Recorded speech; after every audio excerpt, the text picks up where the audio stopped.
Oh boy, oh boy, oh boy, oh boy, oh boy. Let me get in here, let me get in here. Shut the cock, everybody. Charlie Line, Hobo Depost. Woo. Woo. Let me catch myself. Look, why you gotta catch yourself? Well, I've been running. What? You been running? No, I ain't been running. My mind been running. Listen, I ain't gonna tell you no tale, man. I'm about to show you something that I've never ever had my hands on, and I always wanted to.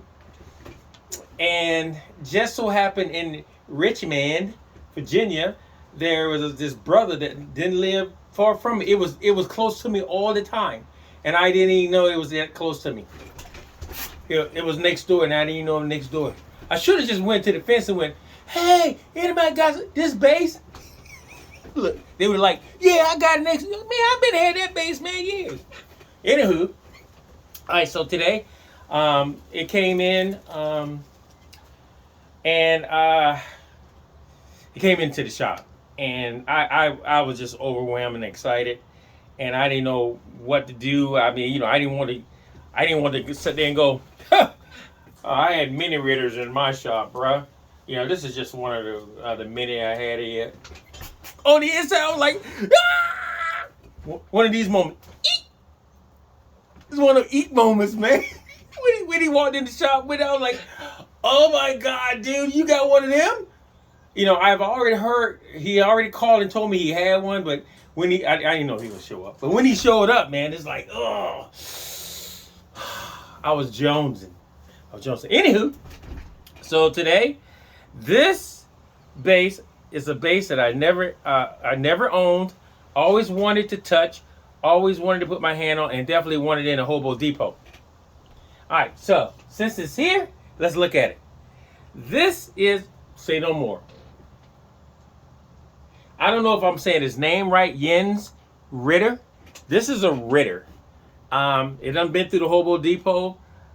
It's got, it's got recon, and I mean, I have heard, and seen them on video, but to actually have one here is just, wow. It's overwhelming. Look at this thing, man. This thing is absolutely beautiful. Look at it. Look at the headstock. That's so sexy. What y'all think? Isn't that sexy, man? That joint is sexy. All right, look at the back of it, man. Look at all that flame back there, man. This is like a Bugatti, man. This is like a Bugatti of basses, man. Woo! And this is supposed to have like a 3-stack pickup configuration. All right, now here's the pros I think on this bass. The pros on this bass is amazing. The craftsmanship is third, second, first, 0 to none. It's absolutely I mean it's beautiful. It's beyond beautiful. The craftsmanship is beyond beautiful. When it came in, I had to do some fret work on it because it was a little, it was probably in a dry place, so the frets was doing a little cutting to me. Also, I had to file them down because I think somebody got to them and didn't quite get them right. What else? Oh, I was really stung on it's got 18 volts, and the electronics are Ritter. So you have push pull, active, passive, and then you have blend, which is front and back. All three pickups in each casing is on at the same time. There's no, well, not really, because you got these cut switches that actually throws them into the modes. And then you got this one, and this only works in the passive mode.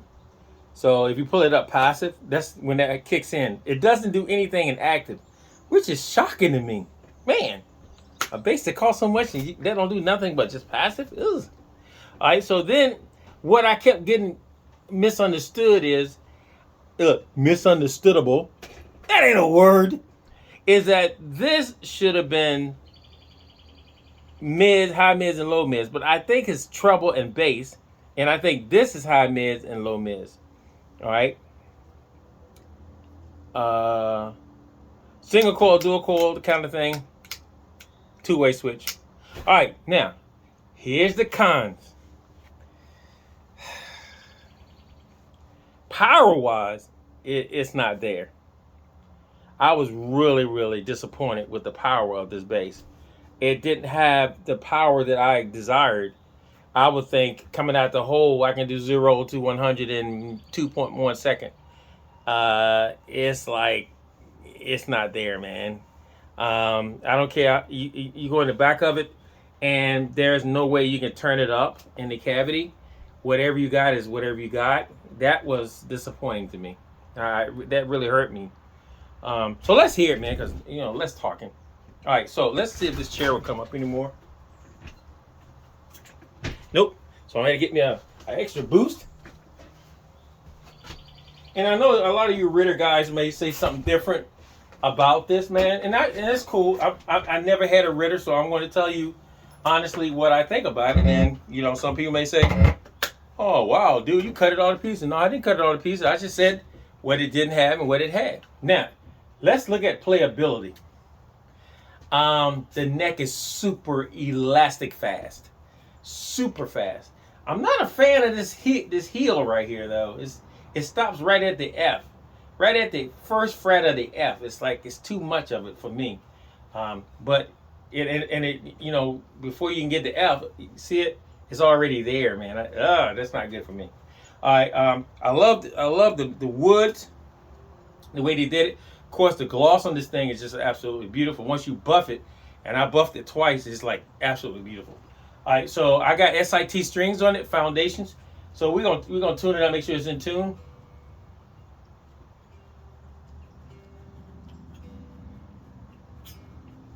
It's a little sharp.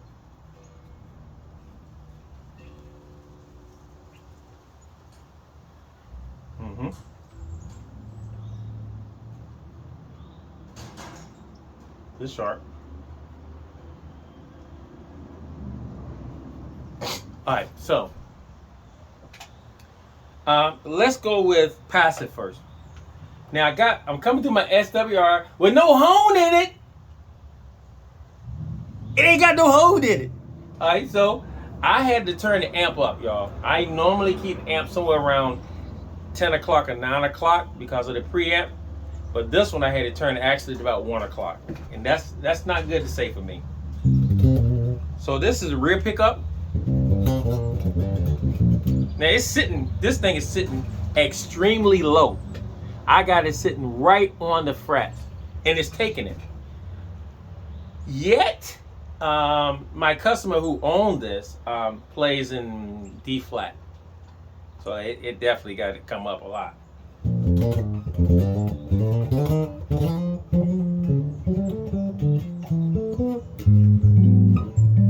Yeah.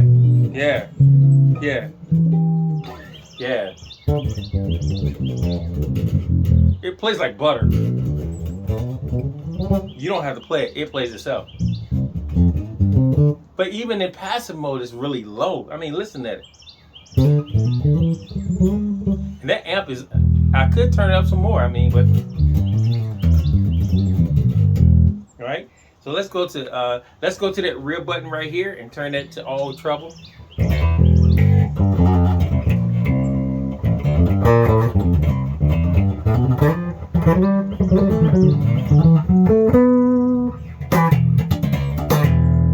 Okay.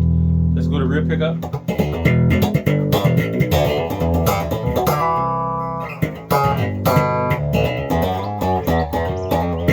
Okay. Both pickups.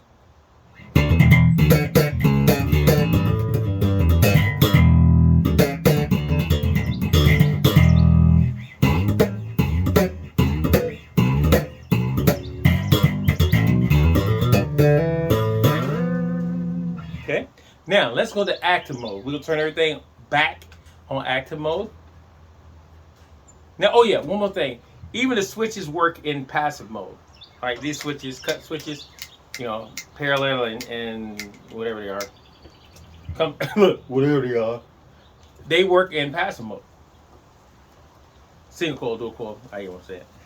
So we're now in active mode. Now, You hear the bass? See how loud it is? That's really low.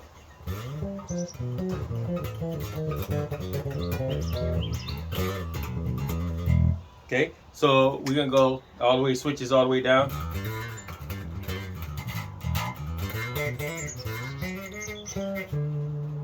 Wow.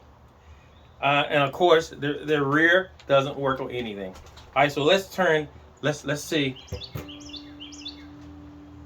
All right, we're gonna do high mids first. Nope. Yep. We're gonna do high mids. That is loud as that goes.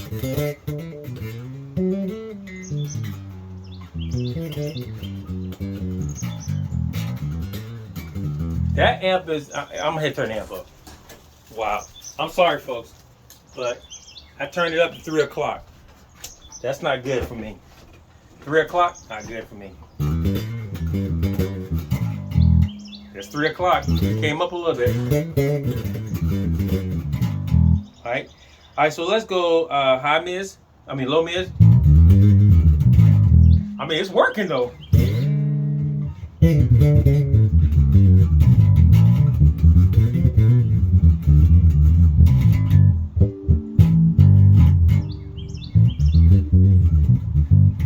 Now my touch is really, really light. To an aggressive person, it might be too low.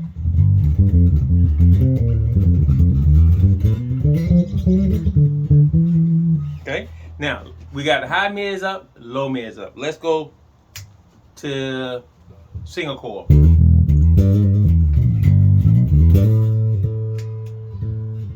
No, that won't single coil.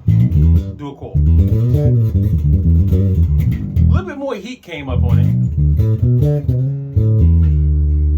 All right, so now we're gonna go and turn the treble to D10.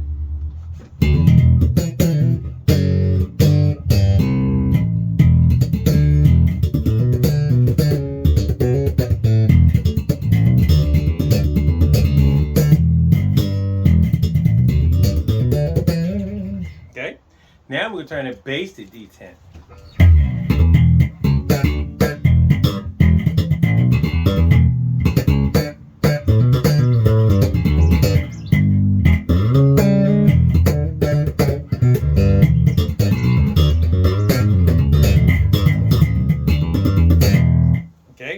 Turn the treble all the way.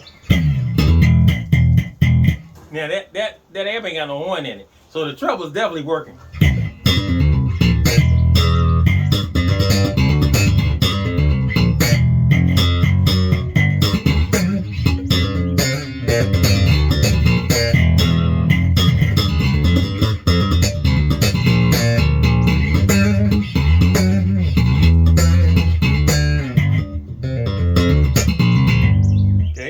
Now let's turn the bass all the way so everything is wide open now. Everything is wide open.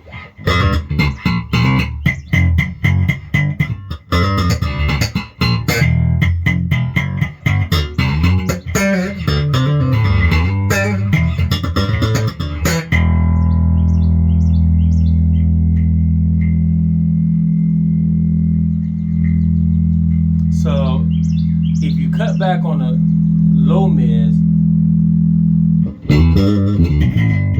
so you have to sit down with this Ritter, because I found out if you cut down on the low mids, then it begins to get a little bit more bottomy. It began to talk. I'm gonna say bottomy. It began to talk a little different.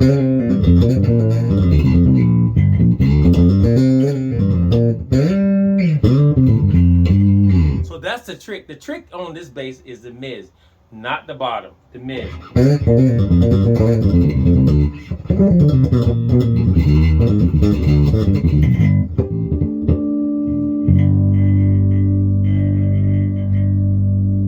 So I cut the low mids, that low mids all the way back. No,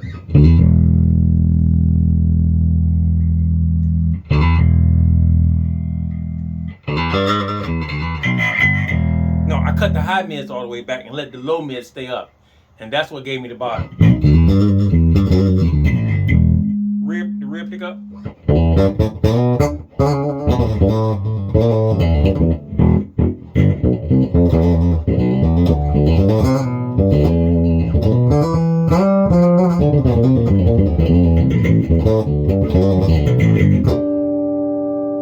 So if I take the treble back, I begin to get a little bit more texture.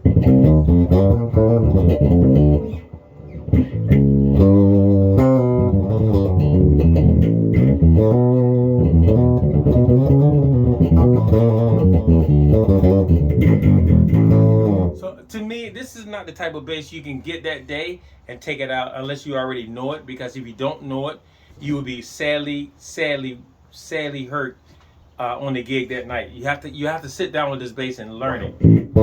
It will do a lot of great things for you. You have to sit down and ask it. Yeah, I said ask it. You have to sit down. You have to sit down and talk to the bass and see what kind of language they're talking. Both pick up.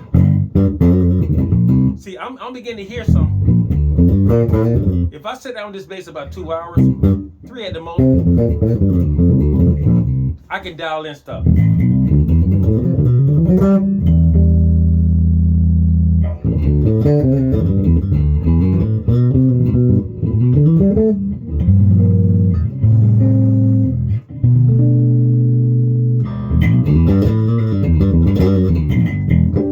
Yeah.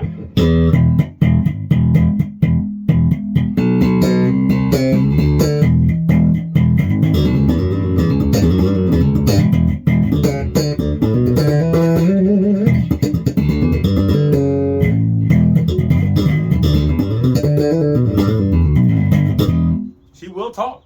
She will talk. I'm going through the switches now.